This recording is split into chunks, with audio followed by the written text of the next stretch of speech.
All right, moving on to the NBA and a big win for the Boston Celtics last night, who defeated the Milwaukee Bucks 122 to 114.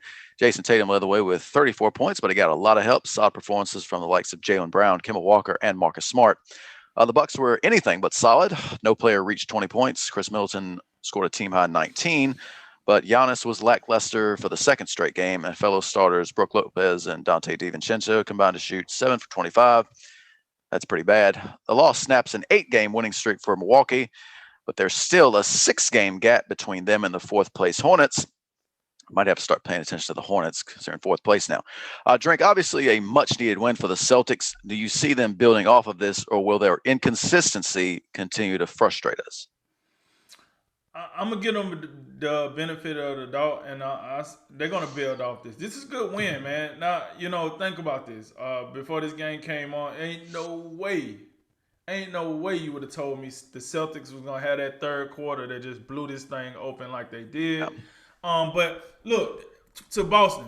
This is how you play. Listen to me, Boston. This is how you play. This is what we want to see. This is what we here for.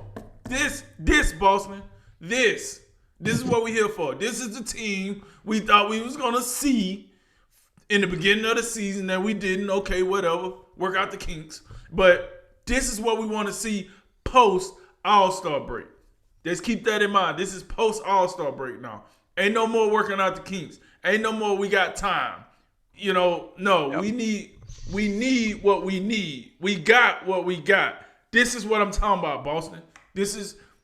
Listen, you keep this up, you can move up the Eastern Conference ranks, and then we'll see where it go right now. But right now, you're getting outclassed by the Hornets. The Hornets. Come on, man. That name was given to two different franchises because nobody cared. Come on. The Hornets, man. Come on. Y'all got to, Celtics, y'all got to get it together. But I thought last night was, like you said in the lead-in, a much-needed win. And I think it is a confidence booster. Now, let's talk about Milwaukee for it. Hold up, wait a minute. So people want to tell me Giannis is going to be the face of the NBA once, LeBron hang it up.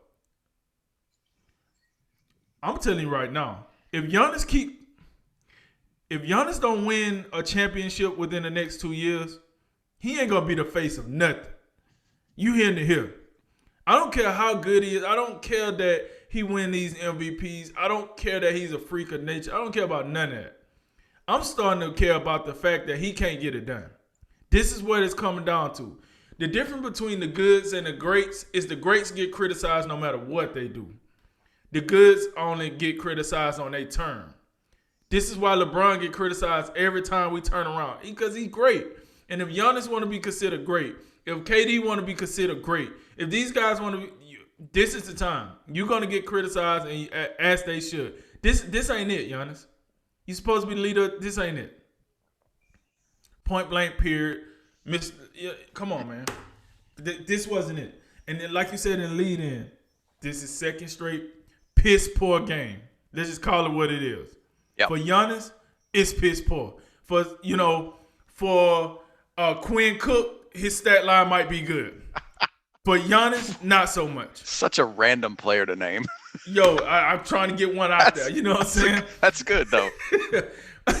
That might work for old Quinn. This is not working for Giannis. We need more. They need more. The Bucks need more. Like, come on, man. You think they spent all this money in the offseason for you to be doing this? No. Come on, man. I was just about to get ready to be like, oh, Bucks on this street. They making a move back up to the first of the East. And then they go out here with this performance. And listen, I got it. It's the NBA during the regular season. Some nights you have it, some nights you don't. I got it. I just feel like when you're playing a primetime team on national TV, that's the night you should have it. If you playing on the league pass and you want to mail it in, hey, go over to the Milwaukee Bucks stream if you want to see the game. When you hear that, then you can mail it in. Maybe you can, do whatever. But when you're on TNT and ESPN or NBA TV and you one of the highlighted games, Giannis, this is what make people start to forget about you because you disappear on the national games. What we doing here? So in a nutshell, I do think Boston is going to start getting their act together.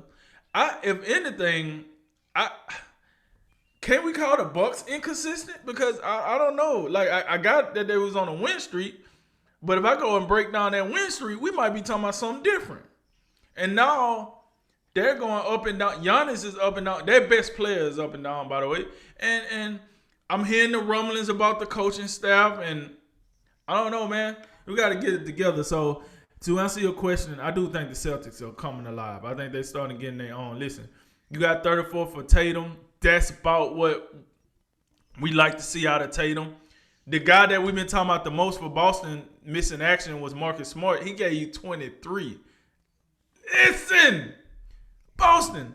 If Marcus Smart gonna be giving you 23, which I don't think he's gonna be doing that on a regular, on a routine, but you get 23 out of Marcus Smart, we gotta win. We gotta figure this out. We got to win. So, I don't want to take up all the time, but those was Boston. Before I get out of here, this is how you play. This is how you play, Boston. Brad, I don't know what you gave him before the pregame. You know what I'm saying? What the speech was, what y'all ate the night before. Do it again, cause this is how you play. Over to you, Jay. That was loud. I turned my volume down a little bit earlier, and I feel like I needed to turn it down again. You're just yelling at me the whole time. Sorry. You know, sorry. I was passionate about it. I had my passion going. as much time as we devoted to Boston this year, some of that's coincidental. But we've given Boston a lot of time this season, and this is the type of performance we've been waiting for. You know, and it comes down to their two young guns leading the way, and they've been for the most part been really rock solid. They've been averaging at some point they were averaging both 25 a game, and but we were also looking for their third guy, the old veteran Kimball Walker. He's been he was come back from injury, got off to a really slow start, but he's been slowly but surely rounded into you know what he should look like, a close to an all-star version. uh, and Marcus Smart, of course, being the X factor. And it was obviously those four guys who carried the water. They were all pretty good to, they played well. Anytime you can get, you know, I think I want to say is that 98 points between all four of those guys? That's quick Mm-hmm. math that I just did. But, you get 98 points from four guys. You probably, you should be in pretty good position. And of course, we do know the trade deadline just happened, so some of these teams were in a little odd situation, and we'll get to that. I think, for example, in our next topic, Miami had like 9 guys because they made so many moves, but a little bit shorthanded. Boston just made a deal. They got Daniel Tice is now gone, waiting on Evan Fournier, but I would, Robert Williams. I don't want to undersell how good this young guy is. Uh, and the stats may not blow you away off the cuff, but you read 7 points, 9 rebounds, 6 assists, 2 steals, 5 blocks. That has a little Draymond Green feel to it. He's not Dray now. He's not Draymond Green, absolutely completely different player. But the things that he can do, and we talked about, and we'll get into this a little bit more later. But this could also have a little bit to do with, how they felt comfortable letting Daniel Tice go because they've seen enough of Robert Williams to know this guy looks like the real deal. And you can do a lot worse than Robert Williams. The rim protection, the athleticism, playing above the rim, all the things that he does. I think it's going to take some time for him to grow into the starting role. They may have some communication lapses, without Tice. Uh, but like you say, this is what we've been waiting for. This was a pretty outstanding performance. They made a boatload of threes. They made 22 out of 47, 47%, shooting the lights out. Competed on the glass. Milwaukee, I believe they're the best rebounding team in the NBA. And of course, Milwaukee, I'm not here to, get on Milwaukee. I think you took care of that. They're deserving of taking criticism today. Giannis is deserving of taking some heat. These last two performances are not a true representation of how he's played recently.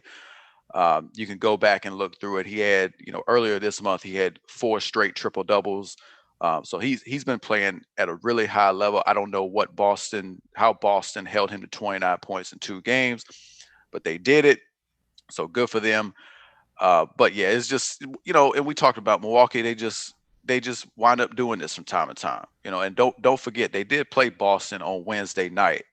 And they ended up getting that win. So you never know. You playing the same team two games in a row in 3 nights. Oh, we just beat them. You ain't got nothing to worry about.